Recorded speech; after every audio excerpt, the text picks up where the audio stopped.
साई की बात। बच्चे, भले ही तुम शब्दों से किसी को बुरा नहीं कहते हो, लेकिन जब कोई ऐसा व्यक्ति तुम्हारे सामने आ जाता है जिसे तुम बहुत नफ़रत करते हो, तुम्हारे दिल में उसके लिए कड़वाहट है, तो कहीं ना तुम मन से उसके बारे में कुछ ना कुछ गलत सोचने लगते हो, अपशब्द कहने लगते हो मन ही मन। होता है ना ऐसा? तो वो भी मत किया करो। उस वक्त ना मेरे बच्चे, तुम लोग आपस में ना शब्दों से नहीं, मन से वार्तालाप कर रहे होते हो। तुम्हारे मन से निकले अपशब्द, उसके लिए बुरी भावनाएं, वो उस तक पहुंचती है मेरे बच्चे। तुम्हें ऐसा लगता है ना कि नहीं जाती, लेकिन जाती है मेरे बच्चे। वो अदृश्य रूप से होती है और वो सामने वाले को प्रभावित करती है मेरे बच्चे, और उस पर ना प्रभाव डालती है, तो वो भी नकारात्मक ही हो जाता है। वो चाहते ना चाहते तुमसे जुड़ जाता है कैसे ना कैसे करके, और उसके अंदर भी तुम्हें लेकर गलत भावना जागृत हो जाती है अपने आप। ये नियम है मेरे बच्चे, ये चीज़ें हैं, ये होती है मेरे बच्चे, ये जुड़ाव होते हैं, ये अदृश्य शक्तियाँ होती हैं मेरे बच्चे। तो इसलिए अगर कोई भी तुम्हारे आसपास ऐसा आए जिससे तुम नफ़रत करते हो ना, तो उसके लिए भी हमेशा सकारात्मक सोचो। अगर नहीं सोच सकते हो ना, तो इधर उधर अपना ध्यान भटका लो, जिससे तुम्हारा मन उसकी तरफ ना जाए। तुम नकारात्मक चीज़ें ना सोचो मेरे बच्चे, समझ गए ना? और सुनो, कुछ मैं अपने बच्चों से कहना चाहता हूँ। वो इतने ज़्यादा ना समझ हो गए हैं ना, जिसे मैं बेवकूफ़ भी नहीं कह सकता, क्योंकि बेवकूफ़ होता है कि वो समझ जाता है कभी ना कभी, लेकिन जो मानसिक तनाव में होते हैं ना, जिन्हें कुछ समझ में नहीं आता, जो बच्चों से भी ज़्यादा हरकतें कर जाते हैं, उन्हें पता नहीं रहता, वो अपने आपे में ही नहीं होते, उन्हें ये नहीं पता होता कि वो कब गुस्सा कर रहे हैं, कब नहीं कर रहे हैं, किसके सामने कर रहे हैं, किसके सामने नहीं कर रहे हैं, कब उन्हें क्या कहना चाहिए, क्या नहीं कहना चाहिए, किसके सामने किस तरीके से रहना चाहिए, उन्हें नहीं समझ में आता। वो अपना आपा खो देते हैं, और इस वजह से ना वो कई बार नुकसान का सामना कर चुके हैं, कई बार, लेकिन उनके फिर भी समझ में नहीं आता, नहीं आता बिल्कुल भी। ये पता है किस चीज़ का परिणाम है? ये है अशांति का। तुम्हारे मन में हमेशा अशांति वाली बातें चलती हैं। तुम हमेशा ना नकारात्मक लोगों के बीच में रहते हो, नकारात्मक बातें सुनते हो, इधर उधर बातों में ध्यान लगाते हो।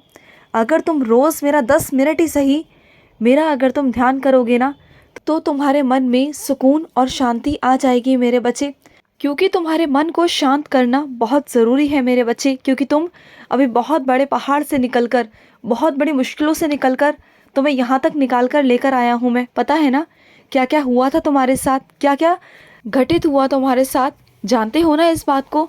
फिर क्यों उन बातों में, उन चीज़ों में दोबारा से जाना चाहते हो? जानते हो कि कितने लोग तुम्हारे खिलाफ हो गए थे, सिर्फ मैं था तुम्हारे साथ, सिर्फ मैं, और मैं तुम्हें वहाँ से बाहर निकाल कर लाया था। फिर तुम उस दलदल में वापस जाना चाहते हो। अगर तुम उसमें वापस चले गए ना, तो इस बार तो मैं भी नहीं निकालूंगा तुम्हें, क्योंकि तुम ना समझते नहीं हो बातों को। बार बार मैं भी तुम्हें वहाँ से नहीं निकाल सकता, बार बार तुम्हें समझा सकता हूँ बस, इसके अलावा ज़्यादा मैं कुछ नहीं कर सकता। बस फिर मैं सख्ती बरतूंगा, फिर तुम्हें तुम्हारे किए की सज़ा दूंगा, चाहे तुम मेरे बच्चे ही क्यों ना हो। लेकिन अगर गलत करोगे तो सुनोगे भी और सहोगे भी। फिर मत कहना कि बाबा आपने रोका नहीं। मैंने रोका, और मैं बार बार रोक रहा हूँ, और मैं अभी भी रोक रहा हूँ तुम्हें। समझ जाओ, अभी भी संभल जाओ। समझ गए ना? इसके बाद मैं नहीं रोक सकता तुम्हें, बिल्कुल नहीं रोक सकता। और सुनो, तुम किसी तीर्थ यात्रा पर जा रहे हो ना, वहाँ पर तुम्हें एक जगह है, वहाँ ज़रूर जाना। वहाँ मैं तुम्हें लेके जाऊँगा, लेकिन अभी नहीं बताऊँगा। वो जगह तुम्हें अचानक से वहाँ जाकर स्मृति होगी उस जगह की, और वहाँ तक मैं तुम्हें लेके जाऊँगा। उस जगह के बारे में ना ज़्यादा लोग नहीं जानते, सिर्फ गिनती चुनती के लोग ही जानते हैं। वहाँ तक सिर्फ वही पहुँच सकता है जो मेरा बच्चा है, और वहाँ तक मैं तुम्हें लेके जाऊँगा। तुम जिस तीर्थ यात्रा पर जा रहे हो ना, वहाँ मैं तुम्हें मिल जाऊँगा, चिंता बिल्कुल भी मत करना। समझ गए ना? सब तुम्हारा साईं संभाल लेगा, तुम बिल्कुल चिंता मत करना। और सुनो, रिश्तों में ना शक करना बंद कर दो। अगर तुमने अपने रिश्तों में शक करना बंद नहीं किया ना, तो तुम अपने हाथों से अपने रिश्तों को खो दोगे मेरे बच्चे। जो तुम्हारे बहुत प्यारे रिश्ते हैं, जो तुम्हारे साथ बहुत ईमानदार है ना, तुम उन्हीं पर शक करते हो मेरे बच्चे, उन्हीं पर। ये गलत बात है मेरे बच्चे। जो इंसान तुम्हारे लिए इतना कुछ करता है, तुम्हारी इतनी परवाह करता है, उसके बावजूद तुम हमेशा उस पर उंगलियां उठाते हो, शक की नज़रों से उसे देखते हो, छोटी छोटी बातों पर चिल्लाने लगते हो। ये तो गलत बात है ना मेरे बच्चे। तुम्हें ये समझ में नहीं आता कि तुम क्या करते हो। तुम वो बहुत चीज़ें गलत कर जाते हो, तुम्हें नहीं पता चलता मेरे बच्चे। इस बात को तुम्हें समझने की ज़रूरत है मेरे बच्चे, ज़रूरत है। देखो, तुम्हें घड़ी बांधने का बहुत शौक है ना, तो ठीक है, इस बार तुम घड़ी लोगे, चिंता मत करना। इस बार वही घड़ी तुम्हें पसंद जो आई थी ना, वही घड़ी मैं तुम्हें दिलवा दूंगा, चिंता बिल्कुल भी मत करो। और सुनो, कुछ मेरे बच्चे चाहते हैं कि उनका कार्यालय बन जाए। वो अपने हिसाब से अपना कार्यालय बनाना चाहते हैं, अपने घर पर, अपनी कहीं जगह पर, किसी ऐसे स्थान पर जहाँ वो सुकून से आराम से अपना काम कर सके। तो ठीक है मेरे बच्चे, वो भी हो जाएगा, बिल्कुल भी चिंता मत करो। अगर तुम्हारे दिमाग में वो चीज़ आई है ना, तो वो मैंने ही डलवाई है, मेरे ही कारण तुम्हारे दिमाग में आई है, और मैंने ही डलवाई है तो मैं तो करवाऊंगा ना। क्यों चिंता करते हो? बिना बात के, बिना किसी चीज़ के तुम्हारे मन में, तुम्हारे दिल में कोई बात आ नहीं सकती मेरे बच्चे, नहीं आ सकती। और सुनो, तुमने एक नंबर को बहुत दिनों से संभाल संभाल कर रखा था, बहुत दिनों से। जो एक नंबर था वो बहुत दिनों से तुमने संभाल कर रखा था, और वो तुमसे कहीं खो गया, और वो तुम चाह रहे हो ढूंढना। किसी को ज़रूरत है, किसी को तुम देना चाहते हो, उसकी मदद भी करना चाहते हो, लेकिन तुम नहीं कर पा रहे हो, तुम्हारे हाथ में नहीं है। लेकिन तुम चिंता मत करना, वहाँ उन बच्चों को मैं मिल जाऊँगा और उनकी मदद कर दूँगा। तुम परेशान मत हो।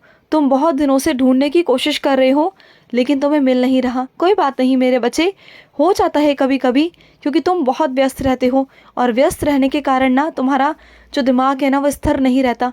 कभी इधर कभी उधर, इतने उलझनों में फंसे रहते हो ना, तुम्हारे ऊपर इतना सारा काम है ना। तो चलो कोई बात नहीं, इस काम को मैं कर दूंगा तुम्हारे, चिंता मत करो। उस बच्चे तक मैं सहूलियत, मैं मदद पहुंचा दूंगा, तुम चिंता बिल्कुल भी मत करना। और सुनो, जब कहीं बाहर जाओ ना, तो कहीं भी चले जाओ, लेकिन ज़्यादातर रिश्तेदारों के पास मत जाना। और ऐसे रिश्तेदार जब तुमने कभी उनसे संबंध नहीं रखा, उनसे कभी बातचीत नहीं करी, कभी उनसे मेल मिलाप नहीं किया, तो ऐसे लोगों के पास में मत जाना। क्योंकि पता नहीं, तुमने कभी भी उनसे बातचीत नहीं की, कभी कुछ नहीं किया, तो फिर दूर ही रहो ना। क्यों करना ऐसा कुछ? कहीं और रह लो, कहीं और जगह देख लो मेरे बच्चे, क्योंकि तुम्हारा रहन सहन कुछ अलग ढंग से है और उनका कुछ अलग ढंग से। तो देखो, किसी की ज़िंदगी में जाके, किसी की निजी ज़िंदगी में जाकर उसको दखल अंदाजी करना, ये गलत बात है मेरे बच्चे। दखल अंदाजी का मतलब ये नहीं कि मैं ये नहीं कहता कि तुम जाकर कुछ कहोगे उनसे, नहीं। लेकिन हाँ, तुम जाओगे तो वो तुम्हारी खातिरदारी करेंगे, ये सब करेंगे। उन पर एक बोझ ही होगा ना मेरे बच्चे, एक एहसान ही होगा ना। तो क्यों करना मेरे बच्चे, मत करो ये सब चीज़ें। जितना हो सके अपने बलबूते पर जाओ, और वहाँ सब कुछ अपने हिसाब से करो, जिससे तुम खुले दिल से, आज़ाद दिल से घूम सको, सब कुछ कर सको। और मैं तुम्हारे साथ हूँ ना, चिंता क्यों करते हो? और सुनो मेरे बच्चे, तुम ना पहले मेरे लिए रोज़ माला लेकर आते थे, याद है ना तुम्हें? रोज़ मेरे लिए फूलों की माला तुम अपने हाथों से लेकर आते थे और रोज़ मुझे चढ़ाते थे। लेकिन अब तुम्हारे पास वक्त नहीं। क्यों मेरे बच्चे? थोड़ा वक्त निकालो ना मेरे बच्चे, अपने साईं के लिए, अपने बाबा के लिए। पहले जैसे जो चीज़ें करते थे वो अब दोबारा से करना शुरू कर दो ना मेरे बच्चे। और सुनो, तुम जो नया काम शुरू करने जा रहे हो, तथास्तु मेरे बच्चे, तुम्हारा कल्याण होगा, तुम सफल रहोगे। विजयी भवा मेरे बच्चे, विजयी भवा। खुश रहो। आज का मध्याह्न साई संदेश समाप्त हुआ।